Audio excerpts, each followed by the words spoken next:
out here, and it's right here on Mobile Bay. You can see a piece of it right behind us, and it's a beautiful piece of property. So we just planned a boat show on our own, and man, has this thing grown. I mean, you can't see it right off set, but there's hundreds of boats down this road, and there's hundreds of vendors and stuff. So it's a really big event that we put on ourselves. And it's to get kicked off right now, and it's going, it's blowing and going. Man, I'll tell you, it's bigger than last year. It's just absolutely amazing. The turnout, as far as, man, we got over 100 vendors. Yeah. How many boats did they count down here? It's a couple hundred boats. They're all over the place, man. It's spectacular down here. They are, and it's awesome, man. The weather's beautiful, but it wasn't so beautiful earlier in the week. How'd that go, man? I remember I was in a trailer, so my mom, she we rode that storm out together.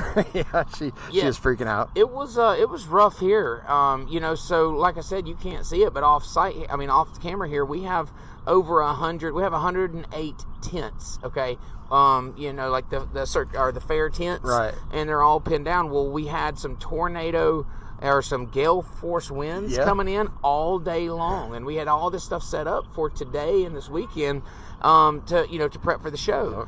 So at about 7:00 Wednesday evening, we had to make the decision to take them all down, or we felt like they were all going to blow off, blow away and ruin the show. And so Wednesday night, we take them all down. A tornado comes over the top of the battleship. Yeah, I've heard it was right down here. I was freaking out, man. It was. We actually lost one of the tents, but out of the 108, one's not bad. Yeah, and so came back up in the middle of the night, checked everything, was pleasantly surprised. The boats were all intact. Campers that we have here are all, intact. So, man, we survived. But man, it's like, after the rain, here's the calm, and it's absolutely beautiful. Yeah, skies don't get any prettier, man. This is going to be a fantastic weekend. If you're missing this boat show, you're definitely missing out. But I imagine we'll be here next year again. So absolutely. You can always plan ahead. And from a detailer's perspective, this is something that you may want to consider. Not necessarily planning your own, but if you're down for it, go for it. but to participate in things like this is a mecca for getting detailing business. All these boat owners have to have, they have boats, right? That's right. And those boats have to be cleaned. And so, when you set up a booth here, and you can't see it, but Marcus with IGL is right off camera. And they're here setting up. So this is a mecca for finding customers in this realm. So it's not just for the boats themselves, but it's just for the anybody that does anything with boats. So, well, I mean, you've got boat manufacturers here. You've got the dealerships. Yep. And of course you got boat owners. So I mean, Easy In's got a booth set up here. You mentioned IGL's got a booth, and I mean, Easy In Outfitter. Don't forget that's a huge set up, and it is. But I want detailers to think outside the box. Everybody. You're trying to get creative on how you get business. Doing things like this helps get the name out. It helps professionalize our industry. It helps make you look good. Right. It gives you an opportunity to get in front of a lot of potential customers, talk your game, book some jobs, and if you're looking for work, this is a great place to start. That's right, man. Hopefully we'll see a lot of our local guys down here today and over the weekend. I think we're going to see a few unlocal ones too, right? That's right. We got Detail Billy and Miss Vandy coming into town. They'll be here shortly. Yeah. And there's a few more coming up. I don't know exactly who all is going to make it, but I know that there were a few more on the way too. So it's going to be an exciting show, and then we'll keep you guys updated. We'll come in next week and let you know how it was. Yeah, that's right. And one person I know that was wanting to come, but just couldn't get down here in time, but we did find a way for him to come anyways. We got Billy and Beth Baugus on the show today. It's going to be a blast. Yeah, we're continuing our Power Couple series, and who better to continue that series with than Billy. There's Billy Smith right there. What's up? Just landed. See y'all soon. Come on, man. If you make it before the end of the podcast, we'll put you on. That's right. Well, you want to go ahead and bring let's do it. Let's go ahead and bring on Billy and Miss Beth.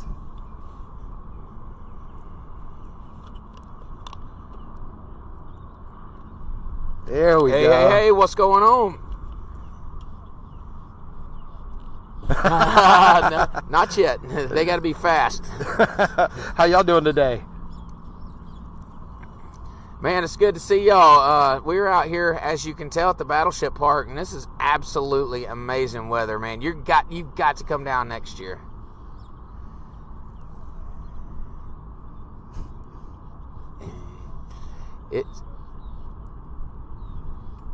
Sure. Oh yeah. No, we get it.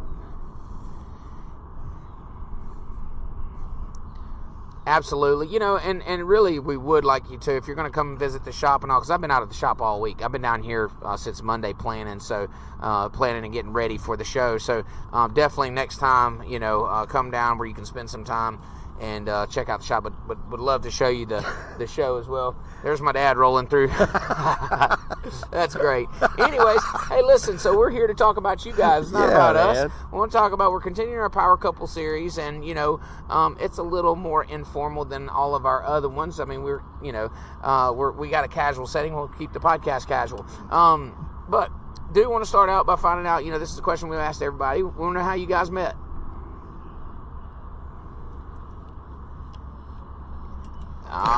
Yes, sir. Yeah. Mm-hmm.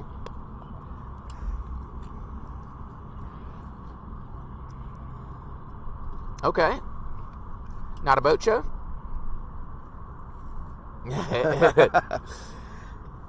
So, at a county fair back in 2001?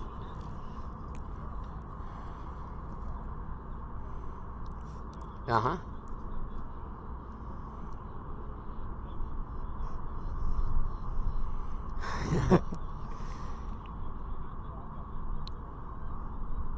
Uh-huh.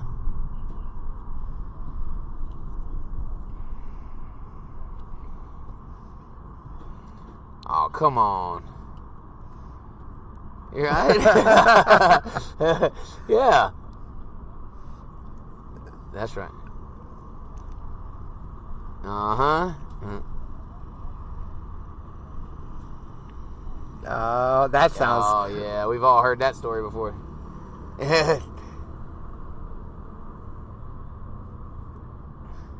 Uh-huh.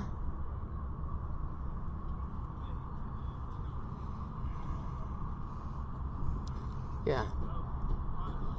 And the rest is history, right? Yeah. That's awesome. That's awesome. Hey, I got a note from production. Beth, if you could squeeze in just a little bit more, we're kind of getting you cut. There we go. There you go. All right, perfect. Now there we go.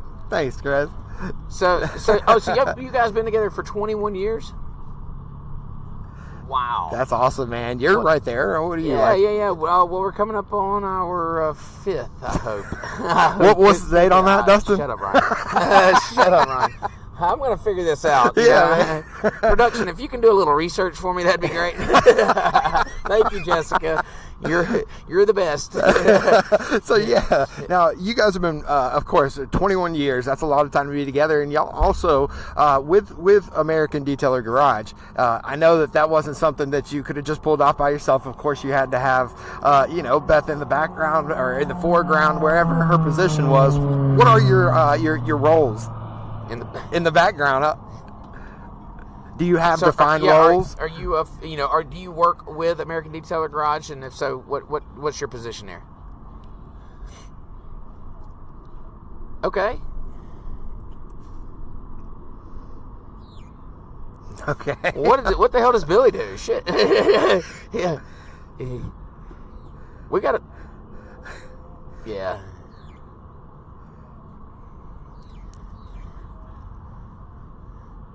Yeah. Oh, you're the best at that one. Now that's awesome. And so, but listen, like Ryan said, it's you define those roles, and we've been asking people, how do you keep that separate from like family, or is it just kind of in one? I know at my house, we don't do a very good job of keeping work and family separate, or I don't at least.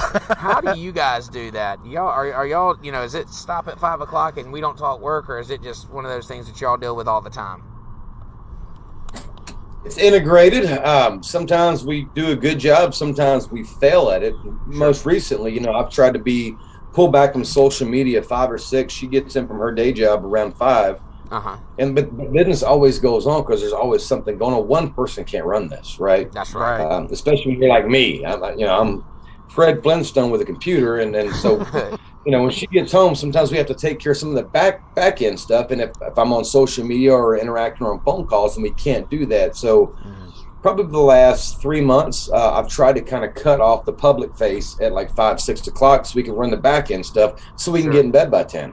There you go. Yep. Yeah, no, and I mean, that's what people don't realize, or a lot of people don't, is it's not 9 to 5, 8 to 4. It is a full-time 24-hour thing, and there are people that really try to get those definitive times, but in reality, man, if it's your business and your livelihood, it has to be taken care of, even if it's after hours. Yeah, and Beth, I know that this isn't, American Detailer Garage is not your sole, focus. You've also got another gig. You want to tell us about that as well? So currently, I took a new position at my day job, right? Because I have two. Okay, we got to get Billy to work. Billy didn't look. You notice he hasn't looked over at that. I have two, and I now do all the scheduling and purchasing for the assembly department at my day job. Yeah, so you're busy. I mean, you're busy around the clock then. So you go to work for your day job, then you come in and handle the billing and computer end of it. And Billy, so you're basically handling the warehouse, packaging up, keeping shipments going out, keeping customers happy, or poking Facebook a little bit to see what kind of response you get. Well, yeah, and just yesterday I actually outsourced my web development and web stuff, my Shopify and all. Yes. Because there's only so much you can do, and I could go on a tangent about that, but there are some things, if you don't let go of them or outsource them, and you know this, Dustin, if you don't hire somebody to replace you, you can't juggle all these balls. That's right. And if you know that you're not the best at something or not great at something, and you need to get it done, sometimes it's better to hire that professional and get it done right, because you may sit around and pick at it for a month or two and it be half mediocre. Okay, but if you can put somebody in that they do this every day, and it's a 2-week process, and yes, you're going to spend a little money on the front end, but that money comes back over time. And detailers, we're do-it-ourselfers by nature because we're hands-on people, but there's a time and place where you have to say, okay, I know I probably could do this, but does it make sense for me to do it, or should I hire this out? And it sounds like that's what you did, and that's a good one, by the way, to hire out. Well, I think you got to be a visionary. Part of being a business owner is being a visionary, and visionary is what I want my business to look like 5 years from now. What's my goals look like? Yeah. Hey, and I know you actually have something going on right off set. Jessica, can you have the other piece of my power couple to step over here? Oh, this is a very special moment in play-by-play history, and you guys are fixing to be a part of it. Hang on one second. She's on her way. I see. Yeah. Chris, could you set her up real quick on this side, and we'll go continue talking. But we have a special guest. This was not planned, by the way. I hope you guys don't mind, but I'm going to add to our Power Couple series in a serious way. I'm going to have my half of our Power Couple show up, and this is something that we've been asking for, but she has declined at every step. But because when you put someone on the spot, there's nothing better, and so she's actually going to be following up us. I mean, if you can imagine trying to follow this up with Mel's Bar live on the stage.